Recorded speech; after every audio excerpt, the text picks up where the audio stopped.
వేసే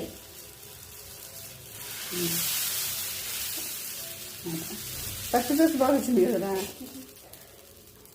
దాన్ని తిప్పు రోడ్డు వేయాల్సింది అక్కడ కాదు గ్యాప్ ఉన్న చోట అంత కదరా. ఎంత పోయిరా అదే ఇంటి తిరిగమ్మా. ఏంటమ్మా అన్న దోశ తింటావా? అన్న దోశలు ఎలా వేసినా తింటావా? ఈసారి చెప్పు ఏ దోశ తింటావు? అన్న దోశ తింటావా? అన్న వేసిన దోశ ఇది. ఎంత నమ్మకం అనుకున్నారా? మీ అన్న వేసిన దోశ వేసిన దోశ అక్కకి ఇచ్చుకో, నాకు అన్న వేసిన కావాలా అంటుంది.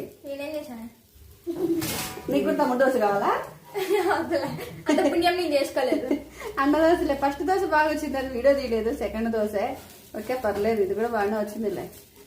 ఉండు కాగని కాగని. చూసా. Very good very good. చెల్లెలి కోసం దోశలు వేస్తున్న అన్న. చెల్లెలేమో ఆల్రెడీ ఒక దోశ వేసాడు అన్న, ఆ దోశ పట్టుకొని రెడీగా ఉంది పిల్ల. ఆహా, అన్న చెల్లెల అనుబంధం కదరా.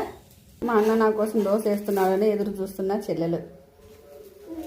దోశ ఫోల్డ్ చేసిన అన్న, దోశ తీసుకొని చెల్లెలు ప్లేట్లో వేస్తున్న అన్న, చెల్లెలు సంతోషంగా తీసుకుంటున్న చెల్లెలు, ముఖం వెలిగిపోతూ దోశ తీసుకొని తీసుకెళ్తున్న చెల్లెలు.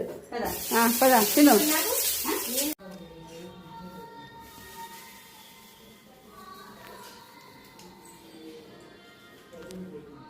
దోశ అయిపోయిందండి. దోశ కావాలా? ఎవరు అమ్మేయాలా అన్నయ్యాలా? అన్నయ్యాలా దోశ?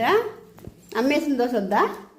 చూడండి బాబా మీ కూతురు, అలా అన్నేసిన దోశ కావాలంట. ఇంట్లో దోశలు ఉండవు.